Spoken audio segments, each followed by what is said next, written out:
वचन को दिल में बसाऊंगा,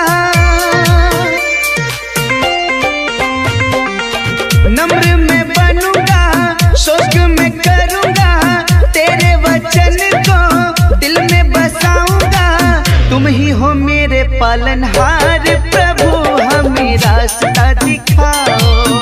तुम ही हो मेरे पालनहार प्रभु, हमें रास्ता दिखाओ।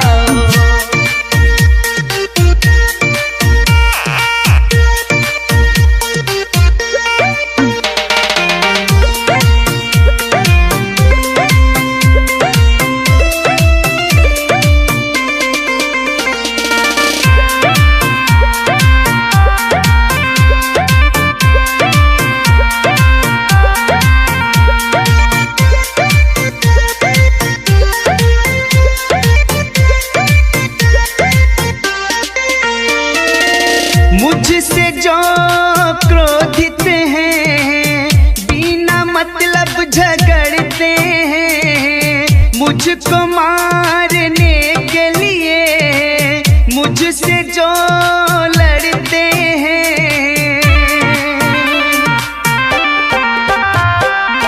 मुझसे जो क्रोधित हैं, बिना मतलब झगड़ते हैं, मुझको मारने के लिए मुझसे जो लड़ते हैं, तेरे वचन अनुसार दुआ करूं बार बार, अपने मैं दुश्मनों से करूं सिर्फ ही प्यार।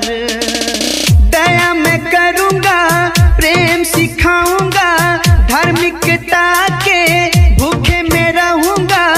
तुम ही हो मेरे पालनहार प्रभु, हमें रास्ता दिखाओ।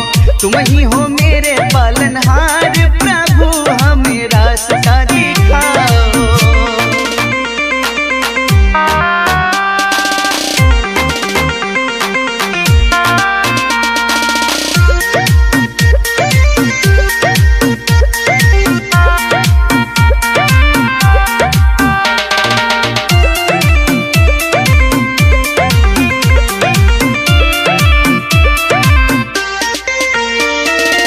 सिर्फ एक तुझको ही ईश्वर मैं मानूंगा, अपने लिए कोई भी मूर्ति खोद कर ना बनवाऊंगा।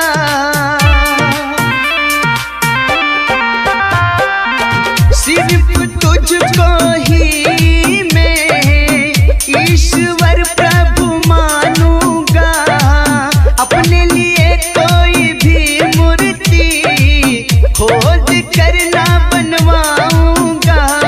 व्यर्थ न लेंगे नाम तेरा, कहता है ये कलाम तेरा। विश्राम दीन को पवित्र मानना कहाँ मेरा। चोरी न करूंगा, पाप न करूंगा, झूठी गवाही में कभी न दूंगा। तुम ही हो मेरे पालनहार प्रभु, हमें रास्ता दिखाओ। तुम ही हो मेरे पालनहार प्रभु, हमें रास्ता दिखाओ।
कहते सुनील हाथ जोड़, मेरे सभी दुखों को सुन लो प्रभु तुम सब छोड़।